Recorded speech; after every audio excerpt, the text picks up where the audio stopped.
अस्सलाम वालेकुम। Today we will discuss about the causes of primary and secondary hypertension. जैसा कि हमने पहले पढ़ा था कि हाइपरटेंशन क्या है, प्राइमरी हाइपरटेंशन का भी पढ़ा था, सेकेंडरी हाइपरटेंशन का भी पढ़ा था। तो आज हम डिस्कस करेंगे इसके पीछे क्या कॉजेज़ होती हैं। तो फर्स्ट ऑफ ऑल मैं आपको ब्रीफ सा इंट्रोडक्शन दोबारा दे देती हूँ हाइपरटेंशन का, कि हाइपरटेंशन क्या है। आर्टरीज में जब ब्लड प्रेशर हाई हो जाता है आपका, तो उसे बोलते हैं हाइपरटेंशन, ठीक है।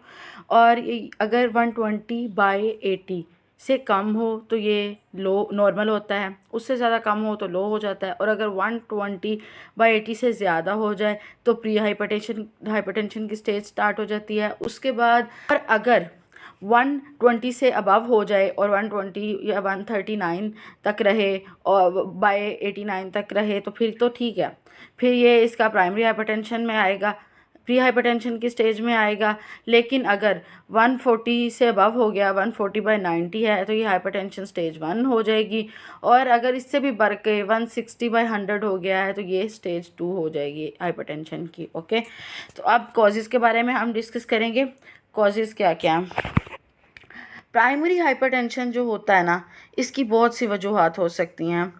इसमें यह होता है कि सिवरल एबनॉर्मेलिटीज़ जो होती हैं, कई किस्म की आपकी बॉडी में अगर एबनॉर्मेलिटीज़ हो रही हैं या उसके कम्बिनेशन एबनॉर्मेलिटीज़ की कम्बिनेशन की वजह से आपका ब्लड प्रेशर हाई हो रहा है, तो और इन एबनॉर्मेलिटीज़ में आ सकती हैं कि अगर कोई साइकोलॉजिकली आप कोई स्ट्रेस ले रहे हो, ठीक है। स्ट्रेस जब लोगे, टेंशन लोगे, तो आपके हार्मोन्स ठीक तौर पे रिलीज़ नहीं हो पाएंगे, तो आपका ब्लड प्रेशर हाई हो सकता है, ठीक है। जेनेटिकल इनहेरिटेंस हो सकती है, लाइक आपकी जीन्स में, आपके फैमिली में हाइपरटेंशन थी आपकी मदर को, या आपकी फैमिली में किसी को फैमिली में रन करती है हाइपरटेंशन की डिजीज़, तो आपकी जीन्स जब मदर से या फादर से आप में ट्रांसफ़र हुई है, तो वो जीन्स जो हाइपरटेंशन वाली थी वो आप में आ गई, तो आप में को भी हाइपरटेंशन है, मतलब फैमिली की वजह से हो रहा है, ठीक है।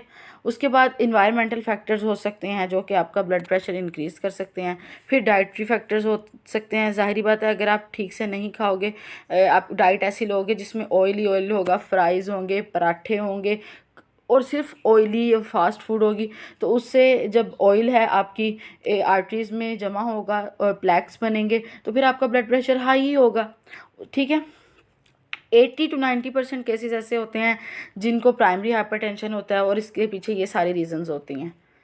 उसके बाद आता है सेकेंडरी हाइपरटेंशन। इसमें ये हो सकता है आपको कोई डिजीज़ है, उसकी वजह से, उस डिजीज़ की वजह से आपका ब्लड प्रेशर हाई है, वो डिजीज़ ठीक होगी तो ब्लड प्रेशर आपका सही हो सकता है, मेंटेन कर सकते हो आप, ठीक है। इसमें हो सकती है आर्थरियोस्क्लेरोसिस। आर्थरियोस्क्लेरोसिस में ये होता है कि आपकी आर्टरीज़ हैं, उसमें ऑयल या फैट्स का प्लैक बन जाता है, और वो क्या करता है, आपकी आर्टरी ब्लॉक हो जाती है, उससे सही ब्लड पास नहीं कर सकता, जिसकी वजह से ब्लड प्रेशर हाई हो जाता है आपका।